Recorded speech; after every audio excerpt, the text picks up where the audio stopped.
अस्सलाम वालेकुम स्टूडेंट्स, जैसा कि आप जानते हैं कि मैं हूं मोहम्मद उस्मान और आज हम जो चैप्टर 3 की रिमेनिंग डेफिनेशन रह गई हैं उनको हम डिस्कस करेंगे। उसमें जो डेफिनेशन आती है काफ़ी सारी डेफिनेशन हमने डिस्कस कर ली है। नल मैट्रिक्स, जीरो मैट्रिक्स, ठीक है, उसके बाद रेक्टेंगुलर मैट्रिक्स, स्क्वायर मैट्रिक्स, बहुत सारी डेफिनेशन हम डिस्कस कर चुके हैं। स्केलर मल्टीप्लिकेशन हम डिस्कस कर चुके हैं, ठीक है।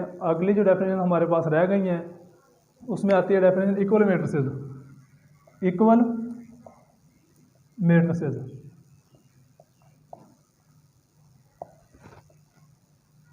इक्वल मैट्रिसेस में हमारे पास अगर दो कॉलम होंगे तो हम उनको देख के चेक करके बता सकेंगे कि वो दोनों कॉलम जो हैं वो इक्वल हैं या नहीं हैं। तो डेफिनेशन में यही लिखूंगा कि दो कॉलम जो हैं वो बराबर कॉलम होंगे या नहीं होंगे। डेफिनेशन में आपने दो कॉलमों का कंपैरिजन करना है, दो मैट्रिसेस का कंपैरिजन करना है हमने। तो डेफिनेशन में लिखना है टू मैट्रिसेस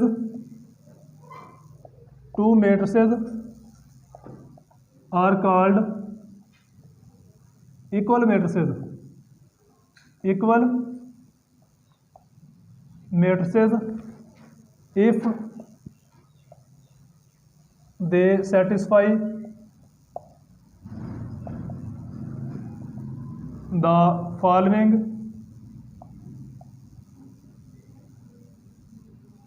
कंडीशंस। इसकी दो कंडीशंस होती हैं, अगर वो दोनों की दोनों कंडीशंस पूरी कर दें वो दोनों मैट्रिसेस तो वो इक्वल मैट्रिसेस हो जाएंगे, अदरवाइज नहीं होंगे। कंडीशंस कौन सी हैं? बोथ हैव सेम ऑर्डर, दोनों का जो ऑर्डर है बोथ हैव सेम ऑर्डर, दोनों का ऑर्डर एक जैसा होना चाहिए। मतलब या तो दोनों के दोनों स्क्वायर मैट्रिक्स हों या दोनों के दोनों रेक्टेंगुलर मैट्रिक्स हों, दोनों का ऑर्डर एक जैसा है। दोनों में कतारें और कॉलम की तादाद बराबर होनी चाहिए। जितनी कतारें पहले कॉलम में होंगी उतनी ही कतारें दूसरे कॉलम में हों, जितने कॉलम पहले कॉलम में होंगे उतने ही कॉलम दूसरे कॉलम के अंदर पाए जाएं, तो वो हम कहेंगे कि उनका ऑर्डर जो है वो एक जैसा है। दूसरा है corresponding entries are equal, corresponding entries are same या इक्वल, मुतनाज़रा अरकान एक जैसे होने चाहिए। कॉरिस्पॉन्डिंग एंट्रीज से मुराद के पोजीशन से रिलेटेड है ये टर्म, ठीक है। कॉरिस्पॉन्डिंग एंट्रीज से मुराद के जिस पोजीशन पे पहले कॉलम में एलिमेंट पड़ा हुआ है, जो भी एलिमेंट पड़ा हुआ है वही एलिमेंट दूसरे कॉलम के अंदर उसी पोजीशन में होना चाहिए। एग्जांपल लेते हैं, आपको मज़ीद क्लैरिफिकेशन होगी। मैं लेता हूँ, फ़र्ज़ करें 2 3 4 5 और सेकंड मैट्रिक्स में लेता हूँ बी। इसको मैं लिखता हूँ 2 + 1 4, अब लिखते हैं 7 - 2। अब मैट्रिक्स ए जो है इसका ऑर्डर क्या है? 2/2, इसमें दो कतारें दो कॉलम है। अब दो कतारें दो कॉलम ही मैट्रिक्स बी में होनी चाहिए, इसमें भी दो कतारें दो कॉलम ही हैं, ये भी स्क्वायर मैट्रिक्स है। तो पहली चीज़ फुलफिल हो गई है कि दोनों का ऑर्डर क्या है? एक जैसा है। दोनों का ऑर्डर क्या है? एक जैसा है। दोनों में कतारें और कॉलम्स एक जैसे हैं। अगली जो चीज़ है कॉरिस्पॉन्डिंग एंट्रीज एक जैसी होनी चाहिए। तो अब मैं दोनों कॉलमों के एलिमेंट्स को अलग अलग से डिस्कस करूंगा। तवज्जो करनी है स्टूडेंट्स आपने। पहला जो मैट्रिक्स है उसमें एलिमेंट ये 2 जो है, जो पहली कतार पहले कॉलम में पड़ा हुआ है। दूसरे मैट्रिक्स बी के अंदर पहली कतार पहले कॉलम में एलिमेंट्स बी 2 ही पड़ा हुआ है। इसी तरह पहले कॉलम के अंदर पहली कतार दूसरे कॉलम में जो एलिमेंट पड़ा हुआ है वो है 3, लेकिन दूसरे कॉलम के अंदर पहली कतार दूसरे कॉलम में जो एलिमेंट पड़ा हुआ है वो है 2 + 3, वो भी 3 ही बनता है। 3 के इक्वल होता है। इसका मतलब है ये एलिमेंट्स भी सेम है। इसका मतलब है ये वाली कॉरिस्पॉन्डिंग एंट्री भी सेम है, वो वाली कॉरिस्पॉन्डिंग एंट्री सेम है जो पहली कतार दूसरे कॉलम में पड़ी हुई है। अब दूसरी कतार पहले कॉलम में एलिमेंट 4 पड़ा हुआ है पहले मैट्रिक्स के अंदर, और दूसरे मैट्रिक्स के अंदर दूसरी कतार पहले कॉलम में एलिमेंट 4 ही पड़ा हुआ है। तो ये वाला भी जो है ये एलिमेंट्स जो है ये भी सेम है, इक्वल है। इसी तरह दूसरी कतार दूसरे कॉलम में एलिमेंट 5 पड़ा हुआ है पहले मैट्रिक्स में, और दूसरे मैट्रिक्स में दूसरी कतार दूसरे कॉलम में जो एलिमेंट पड़ा हुआ है वो है 7 - 2, वो भी 5 ही बनता है। तो ये दोनों भी सेम है। इसका मतलब है दोनों मैट्रिसेस के अंदर सारी की सारी कॉरिस्पॉन्डिंग एंट्रीज हैं कितनी? 4 हैं। 4 एंट्रीज हैं दोनों में पाई जा रही, 4 इसमें 4 उसमें, चारों की चारों कॉरिस्पॉन्डिंग एंट्रीज एक जैसी हैं। तो इसका मतलब ये हुआ कि ये ए एंड बी जो मैट्रिसेस हैं ये दोनों कंडीशन फुलफिल करते हैं।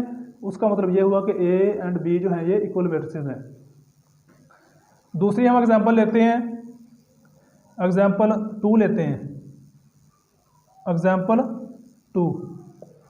उसमें मैं ए लेता हूँ, मैं फर्ज कर लेता हूँ 1 2 और बी मैट्रिक्स में लेता हूँ 1 2 3। मैट्रिक्स ए का ऑर्डर 1/2 और मैट्रिक्स बी का ऑर्डर 1/3। तो मुझे क्लियर नज़र आ रहा है कि दोनों का ऑर्डर ही सेम नहीं है। अगर दोनों का ऑर्डर सेम नहीं है तो इसका मतलब ये हुआ कि ये दोनों मैट्रिसेस जो है ये पहली कंडीशन को ही पूरा नहीं करते। अगर पहली कंडीशन को पूरा नहीं करते तो अगली कंडीशन जो है उसको हमको चेक करने की ज़रूरत नहीं है, उसको हमने कोई चेक नहीं करना, कोई ज़रूरत नहीं है हमें, क्योंकि ये पहली कंडीशन ही पूरी नहीं करता। तो ये दोनों जो है ये इक्वल मैट्रिसेस नहीं है। एक चीज़ आपने जहन में रखनी है कि दोनों मैट्रिसेस के अंदर अगर एक भी एंट्री कॉरिस्पॉन्डिंग एंट्री दोनों मैट्रिसेस के अंदर अगर दोनों का ऑर्डर सेम है, फिर हम जाएंगे अगली कंडीशन के ऊपर जो कि कॉरिस्पॉन्डिंग एंट्री से मुतल्लक है। उसमें जाके हमने चेक करना है अगर एक भी कॉरिस्पॉन्डिंग एंट्री एक जैसी ना हुई, मुख्तलिफ हुई, तो हमने कहना है कि वो जो दोनों मैट्रिसेस हैं वो सेकंड कंडीशन को पूरा नहीं करते। अगर वो सेकंड कंडीशन को पूरा नहीं करते तो फिर वो इक्वल मैट्रिसेस नहीं होंगे। तो इस चीज़ के मतलब आपने अंडरस्टैंडिंग कर लेनी है। मज़ीद ये कि मैं एग्जांपल लिख देता हूँ। फ़र्ज़ करें मैं ए लिखता हूँ 1 2 3 4 और मैट्रिक्स बी में लिखता हूँ 1 2 3 5। अब दोनों का ऑर्डर क्या है 2/2, दोनों स्क्वायर मैट्रिक्स हैं, ठीक है, दोनों का ऑर्डर भी सेम है। इसका मतलब पहली कंडीशन पूरी हो गई है। दूसरी कंडीशन में अगर हम जाएँ तो ये 1 उसी पोजीशन में, यहाँ पे 1, यहाँ पे 2 पहले मैट्रिक्स में, उसी पोजीशन पे मैट्रिक्स बी में भी 2 ही पड़ा हुआ है। मैट्रिक्स ए में जिस पोजीशन पे 3 है उस पोजीशन पे मैट्रिक्स बी में 3 पड़ा हुआ है। और मैट्रिक्स ए में जो second row and second column में जो एलिमेंट पड़ा हुआ है वो है 4, लेकिन मैट्रिक्स बी में second row and second column में जो एलिमेंट पड़ा हुआ है वो है 5। तो 4 एंड 5 इक्वल नहीं होते। इसका मतलब है कॉरिस्पॉन्डिंग एंट्री वो वाली जो दूसरी कतार दूसरे कॉलम में पड़ी हुई है वो दोनों की एक जैसी नहीं है, मुख्तलिफ है। अब ए एंड बी जो है ये इक्वल मैट्रिसेस नहीं होंगे। तो ये इसकी डेफिनेशन थी। उसके बाद हमने पढ़ना है एडजॉइंट कैसे लेते हैं। Adjoint of 2/2 matrix.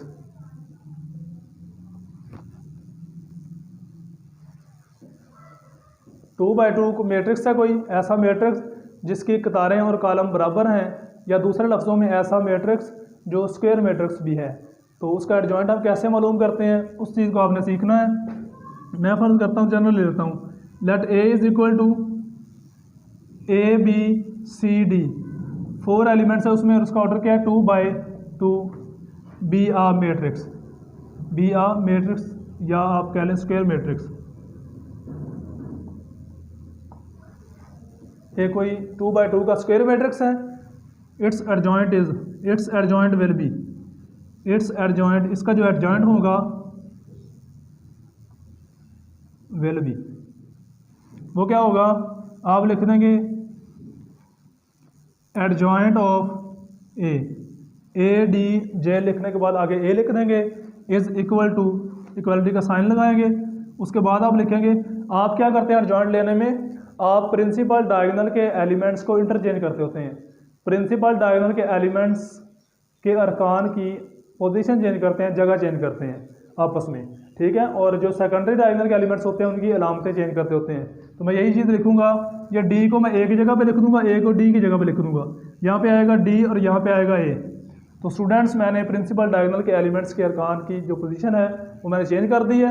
अब रह गए हैं सेकेंडरी डायगोनल के एलिमेंट्स, वो बी एंड सी हैं। तो बी प्लस का था, माइनस का बी बना दें, सी प्लस का है, माइनस का सी बना दें। ये हम इस तरह एडजॉइंट इसका मालूम करते हैं। फॉर एग्जांपल अगर आपको कह दे कि आप इसका एडजॉइंट मालूम करें, आपको कोई मैट्रिक्स बी दे दे, बी के जो एलिमेंट्स हैं -5 3 -4 2, आपसे कहे कि आप बी का एडजॉइंट फाइंड करें, तो आपने क्या करना है, आपने लिखना है ADJ of B is equal to, principal diagonal के एलिमेंट्स को चेंज कर दें, 2 -5 की जगह पे और -5 2 की जगह पे, और सेकेंडरी डायगोनल के एलिमेंट्स की अलामतें चेंज कर दें। प्लस का 3 है, माइनस का 3 बना दें, माइनस का 4 है, प्लस का 4 बना दें, ये आ जाएगा इसका एडजॉइंट। तो इसका स्टूडेंट्स आप स्क्रीनशॉट ले लें, उसके बाद जो डेफिनेशन रहती हैं वो हम डिस्कस करते हैं।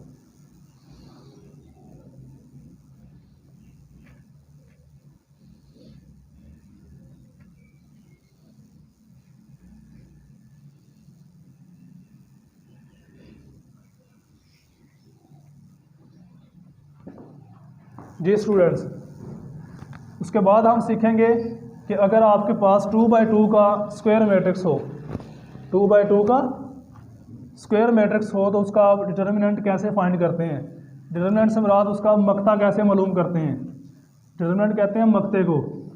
2x2 का आपके पास डिटर्मिनेंट है, आप उसका मक्ता कैसे मालूम करते हैं। तो मैं यहाँ पर लिखूँगा डिटर्मिनेंट ऑफ 2x2 मैट्रिक्स कैसे मालूम करते हैं वो चीज़ आपने सिर्फ सीखनी है। मैं यहाँ पे लिखूंगा जनरल लूँगा, let a is equal to A B C D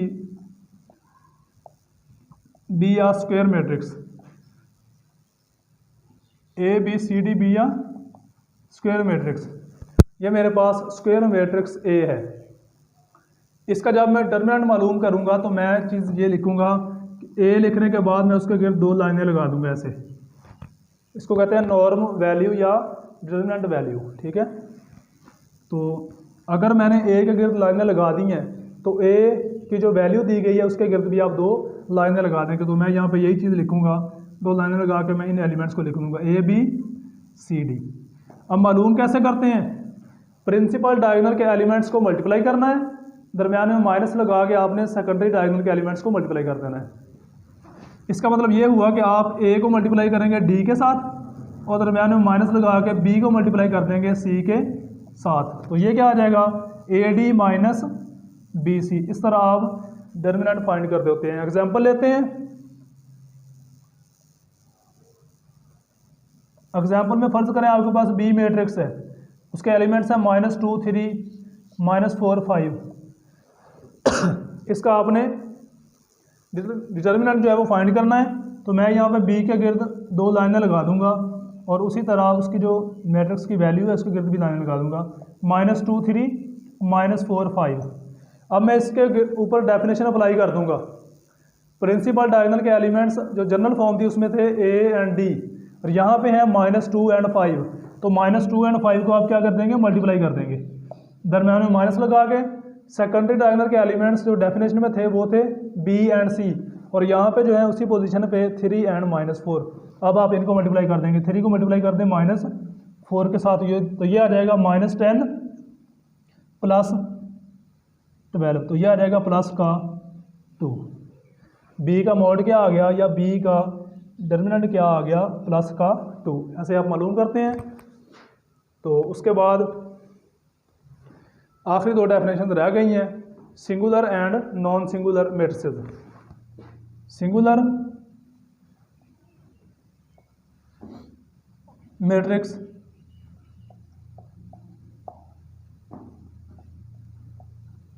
non singular excuse me matrix.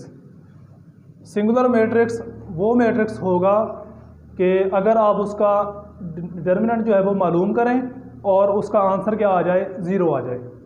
Singular matrix वो मैट्रिक्स होगा अगर आप उसका मॉड फाइंड करें या उसका डिटर्मिनेंट फाइंड करें, उसका आंसर 0 आ जाए, तो उसको हम सिंगुलर मैट्रिक्स कहेंगे। सिंगुलर मैट्रिक्स को आपने क्लास 9th में पढ़ा हुआ है, नादर कालब कहते हैं।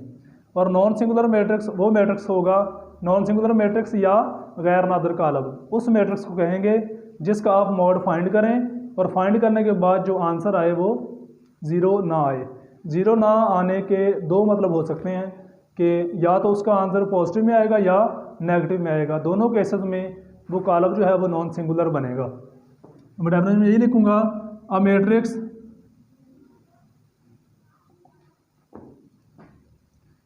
A is called